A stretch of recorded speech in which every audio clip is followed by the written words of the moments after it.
ሁለተኛ ሳሙኤል ምዕራፍ 9 ከቁጥር 1 እስከ 13 ድረስ በጌታ በኢየሱስ ክርስቶስ ስም አነበዋለሁ። የጌታ ቃል እንደዚህ ይላል።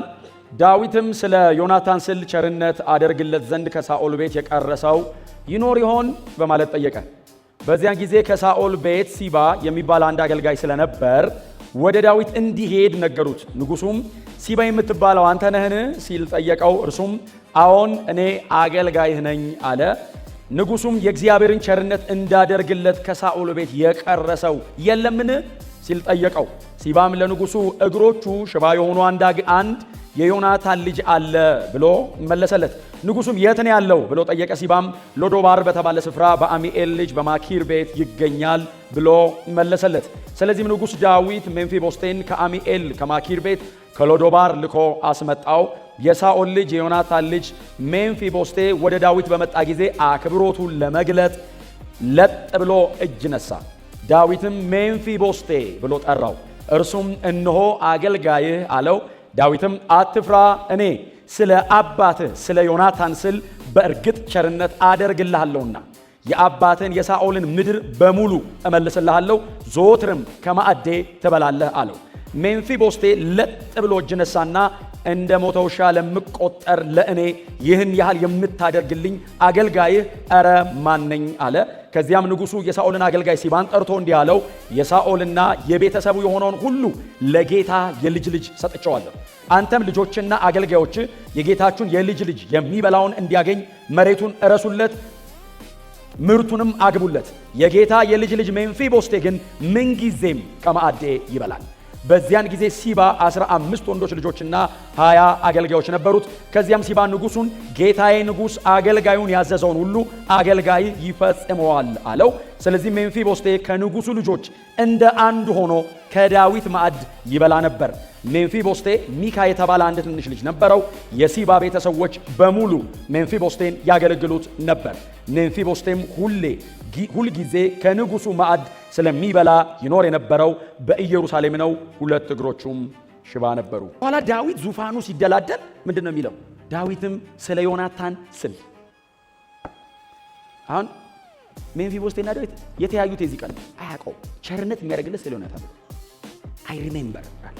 እዛ ምድረ በዳ ላይ ማንም አጠገቤ በሌለበት ሰዓት አምኖብኝ ከኔ ጋር ቆሙ እግዚአብሔር በላይ ላይ ያስቀመጠው ነገር አውቆ እባክህ በነገስክ ጊዜ ቸርነት አድርግልኝ ብሎኛል።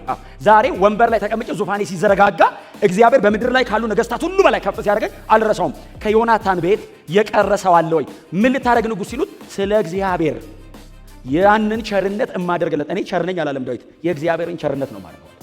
የኪዳን ባለቤት እግዚአብሔር ስለሆነ ቸርነት የሚያደርግ እግዚአብሔር ስለሆነ እኔ ዳዊት ቸር አይደለሁም፣ የእግዚአብሔርን ቸርነት ግን አደርግለት ዘንድ ስለ ዮናታን ስል ከሳኦል ቤት የቀረ ሰው አለ ብሎ ያወራው ዳዊት ዙሪያው ላይ ላሉ ወታደሮች ነው ያወራው።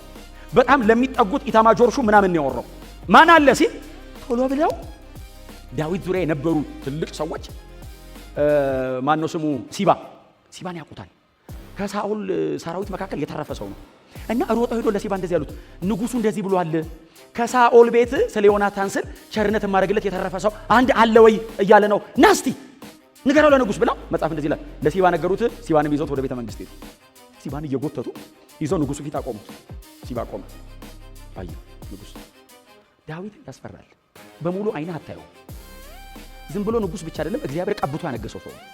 ቀጥሎ ጦረኛ ነው። ምንም ነገር በፊቱ አይቆምም እና በእኩል አይነህ አታየው። ሲባ የሳኦል የቅርብ ሰው ነው። ዳዊት ፊት ግን መቆም አይችልም። አንገቱን ዝቅ አድርጎ ሲጠጋው ንጉስ እንደዚህ አለው፣ ሲባ የምትባለው አንተ ነህ አለው። አዎ እኔ ነኝ አይደለም ያለው። አዎ አገልጋይ ነኝ፣ ባሪያ ነኝ። አገልጋይ እኔ ነኝ ሲለው አንተ አገልጋይ ነህ አለው። አዎ ከሳኦል ቤት አለው። እሺ ስለ ዮናታን ስል ቸርነት የማደርግለት የቀረ ሰው አለ አለው። አንድ ሰው አለ አለው። በጣም ከባድ የሆነ ጦርነት ስለተከናወነ የተረፈ ላይኖር ይችላል። አንድ የቀረ አለ ሲለው ሲባ እንደዚህ አለው፣ አዎ ጌታዬ፣ የዮናታን የበኩር ልጅ የነበረው እግሮቹ መሄድ የማይችለው ሜምፊቦስቴ የተባለ አንድ የቀረ ሰው አለ። ዳዊት እንደዚህ አለ፣ አምጣው ቸርነት ላድርግለት። አያውቀውም፣ ዛሬ ነው ያየው። ለምን እንዳትለው ስለ ዮናታን ስል። ሜምፊቦስቴ በጣም ጥሩ ጸባይ ነበረው የሚል ጥቅስ ነው ያላየው። እንዴት ያለ ሰው ነው የሚል ጥቅስ ነው ያላየው። ምንም ሊሆን ይችላል። ቸርነት እየተደረገ ያለው ስለ ዮናታን መሃል ላይ የገባለት ሰው እያለ ያንን ሰው ብሎ የተገባ ኪዳን አለ። ያንን ኪዳን ማስታወስ አለብኝ። የዮናታን አይነት ጄኒውን ሰው የለም። ስለ መልካምነቱ እኔና እሱ በእግዚአብሔር ፊት ኪዳን ገብተናል። ይህንን ኪዳን አስታውሼ ነው። 20 ዓመት አልፏል። ይህም ልጅ በ5 ዓመቱ ነው ወድቆ ባይዘው እግሩ መሄድ የማይችለው በ5 ዓመቱ ነው። ሁለተኛ ሳሙኤል ምዕራፍ 4 ቁጥር 4 አንብቡና የ5 ዓመት ሕፃን እያለ አባቱ ሳኦልና አባቱ ዮናታንና አያቱ ሳኦል ሲሞቱ ከሞቱ በኋላ የዳዊት ሰራዊት እየመጣ መሆኑ ሲሰማ ሞግዚቱ ናት አዝላው ስትሮጥ ወንዝ ስትሻገር ሾልኮ ወደቀ። ልጅ ከወደቀ በኋላ መራመድ አይችልም። እነዚህን ሁሉ ዓመታት ተቀምጧል፣ መራመድ አይችልም። የት ነው ያለው? በሎዶባር በማኪር ቤት ነው ያለው። ማኪር በጣም ጥሩ ሰው ነው። ማኪርን በኋላ ላይ ሄዳችሁ ምዕራፍ 17 ላይ ታገኙታላችሁ። ዳዊትና አቤሴሎም ሲጣሉ ለዳዊት ትልቅ ቸርነት ያደረገለት ባይዘው አንዱ ማኪር ሎዶባር ያለው ማኪር ነው። በኋላም ላይ ተጠቀሰው ሰውየው ስሙ። ሲባም ባይዘው በጣም ጥሩ ሰው ነው። ከደጋግኖ በኋላም ላይ ይቀጥላሉ ሰዎቹ። ማኪር ቤት ነው ያለው ሎዶባር። ኢቭን የሚኖርበት የራሱ ቤት የለውም። የንጉስ ልጅ ነው። አምጣዋለሁ መጣ። እኔ አንዳንድ የመጽሐፍ ቅዱስ ክፍል መቼስ መሳል ይከብዳል። አስባችኋል? መሄድ አይችልም። ይዘውት መጡ። የንጉስ የልጅ ልጅ ነው እና የበኩር ልጅ ነው እና ሜምፊቦስቴን እያየ ዳዊት ዮናታን ይታየዋል ውስጥ ሜምፊቦስቴ መጽሐፍ እንደዚህ ነው የሚለው። ጠራው ይላል ሜምፊቦስቴ አለ። ዮናታን ነው አይኑ ውስጥ ያለው ዳዊት። ዮናታንና ዳዊት እንደ አንዲት ነፍስ ያክል ነበር የሚዋደዱት ይላል። አስባችኋል? የዳዊት ስሜት የሆነ ሜምፊቦስቴን ሳይው ድብልቅልቅ ነው የሚልበት። ከዮናታን ጋር የሄዱት እነዛ ማንም ከዳዊት ጋር ሳይኖር ከቤተ መንግስት አጠገብ የነበረ ልጅ ኪንግ አጠገቡ ኖሮ አንተ ነህ የምትነግሰው እያለ የተደረገለትን ያን ሁሉ ቸርነት ዳዊት ያስበዋል። እና ዳዊት ለሜምፊቦስቴ ያቀረበለት ኦፈር ባይዘው ኖርማል አይደለም። ማንም ለማንም ሊያደርገው አይችልም። ለልጆቹ ዳዊት ሊያደርገው አይችልም። ዘመንን ሁሉ ከማዕዴ ብላ አለው። የሆነ ቀን አትወጣም ከኔ ቤት አለው። ለምን ሲለው በቋንቋ ላብራራው እማልችለው ልመልሰው እማልችለው ቸርነት በዮናታን በኩል ለኔ ተደርጓል። ይታየኛል አንተ ውስጥ ዮናታን አለ። ሜምፊቦስቴ ይላል አይደል? እግሩ መሄድ አይችልም። በደረቱ ለጣለ ይላል ዳዊት ጋር ሲመጣ። እኔ ውስጤ ነው የሚነቃነቀው። በጣም ኢሞሽናል ነው አይደል? መሬት ላይ በደረቱ ለጣለ። መጽሐፍ ሲናገር እንደሚለው ለዳዊት ያለውን ክብር ለማሳየት ሲል ዳዊት ፊት ቁጭ ሲያደርጉት ሜምፊቦስቴ ለጣለ። ልጄ ሆይ አለው ዳዊት። ልጄ ሆይ አቤት አትፍራ፣ ስለ ዮናታን ስል ቸርነት አደርግልሃለሁ። የአባትን የሳኦልን ምድር በሙሉ ላንተ ሰጥሃለሁ። በዘመናቸው ሁሉ እያረሱ በአንተ ዙሪያ ላይ ያለውን እንዲያከማቹ ሲባንና ቤተሰቦቹን አገልጋዮቹን በሙሉ አዝዣለሁ ዛሬ ሲለው ሜምፊቦስቴ እንደዚህ ያለው ከለጥ ካለበት አይነሳም። እንደ ሞተ ውሻ ለምቆጠር ለኔ በአንተ ቤተ መንግስት ተጠርቼ መታየት በስሜ አንተ እኔን መጥራት ንጉስ ዳዊት ሜምፊቦስቴ ብሎ መጥራት ይሄ ሳያንሰኝ እንደገና የአባትን የሳኦልን ድርሻ በሙሉ እንካ እንደገና ይሄ ደግሞ እኔ አይገባኝም ማለት ይሄም ሳያንሰኝ እስክትሞት ድረስ ገበታዬ ላይ ከልጆች መካከል እንዳንዱ ሆነ ሁሉ ጊዜ ቁጭ ብለህ ብላ። እኔ እኮ እንደሞተ ውሻ የምቆጠር ሰው ነኝ። ማኪር ቤት ስቀመጥ እኮ ምናልባት ሲባ አንዳንዴ ነው የሚመጣው። ምናልባት አንዳንድ ሰዎች ዞሮ ላይ እውነቱን ነው እንደ ሞተ ውሻ የምቆጠር ነኝ። ትክክል ነው። ፌቨር እያረኩልህ አይደለም፣ ስለ ዮናታን ስል ነው። ነገ ቆጥረ እንድትመልስልኝ ውለታ አይደለም። የተዋለልኝ ነገር አለ፣ የተገባ ኪዳን አለ። ያንን እያስታወስኩ ነው። አንድም ቀን እንደ ውለታ ቆጥረ እንዳትፈራ፣ አትፍራ፣ አይዞህ፣ ከልጆቼ እንደ አንዱ ትሆናለህ። እስከ መቼ ነው ንጉሥ እንዳይል ሁል ጊዜ ከኔ ጋር ልጆች አጠገብ ተቀመጣለህ እንጂ ከልጆቼ ጋር አይደለም ያለው፣ ከኔ ጋር ግንኙነቱ የኔና ያንተ ነው አለው። ከኔ ጋር ነው ማለት ነው። መኖሪያ ሎዶባር አይሆንም ከዚህ በኋላ ኢየሩሳሌም ቤተልሔም ሜምፊቦስቴ ገባ አይወጣም ከዚህ በኋላ።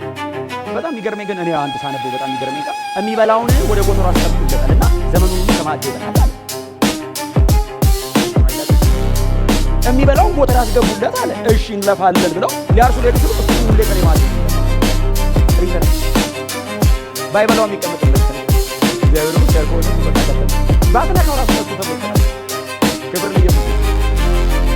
ከኔ ይበላል ዘመኑን ሁሉ የሚበላው አስቀምጡ ዝም ብሎ ይሄው አሰው ቤተ መንግስት የበላ ዘመን ጊዜ በተበሰበው ነው በላው። እሺ አይሎም እሺ ተከተል መጣ ለነዶ ምን ክብር ለኢየሱስ። ከንጉስ ገበታ ላይ ተቀመጠ። እግዚአብሔር ይሄንን ያደረገው ዳኑ ናቸው። መሃል ላይ የገባ ልጁን አይቶ ነው። መልካምነታችን አይደለም።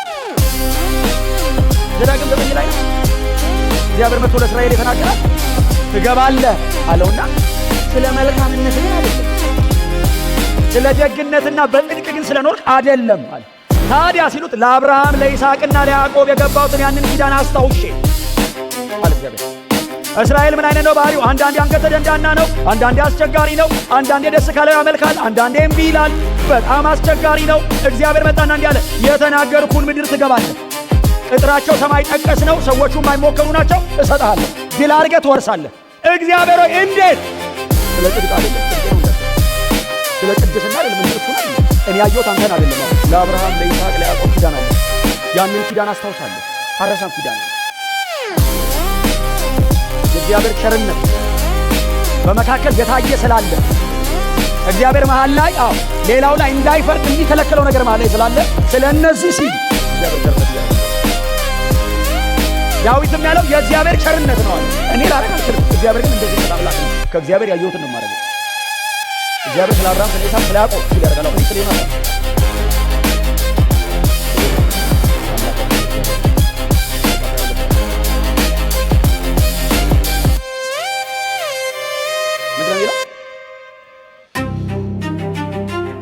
ይኸውም በመንግሥቴ ከማዕዴ እንድትበሉና እንድትጠጡ ደግሞም በዙፋን ላይ ተቀምጣችሁ በ12 የእስራኤል ነገር ላይ እንድትፈርዱ ነው አለ። ማንን ነው ኢየሱስ እንደዚህ ይላል? አሳ አጥማጅ፣ ጠራቂ፣ ፈሪሳዊ ዞር ብሎ ሊያየው የማይችል በማህበረሰቡ መካከል እከሌ ተብሎ ስሙ ሊወጣ ሊጠራ የማይችለውን ጴጥሮስን፣ ማቴዎስን፣ ያዕቆብን ምናምን ደርድሮ በመንግሥቴ ከኔ ጋር አብራችሁ በማዕድ ትቀመጣላችሁ። መቼ? ለዘላለም። ይህን ቸርነት ይደረጋል ሰማይ። ማን ይህን ቸርነት የሚያደርገው? አብ። ጴጥሮስ የትኛው ጽድቁ ነው በእግዚአብሔር ማዕድ ላይ እንዲቀመጥ የሚያደርገው? ስለ ኢየሱስ። እግዚአብሔር ኢየሱስን ማዕድ ላይ አይቶ ጥላሁን የሚባል አንድ ኢትዮጵያዊ ማዕድ ላይ ያስቀምጣል። እከሌ ከሌ ከሌ የሚባሉ የኋላ ታሪካችን ቢታይ ባይዘዌ ከየትም እንምጣ የመጣ ነው ከዓለም ነው። አንዳንድ ሰው በጣም ከጥሩ ቦታ ነው የመጣው።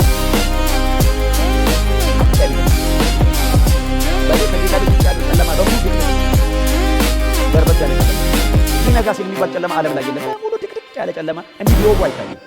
ቸርች ደግሞ ትንሽ የሚባል ብርሃን የለም። እኩለ ቀን ላይ ያለ እስቲ አሜን ነው። ድቅድቅ ጨለማ ወደሚደነቅ ብርሃን የለም።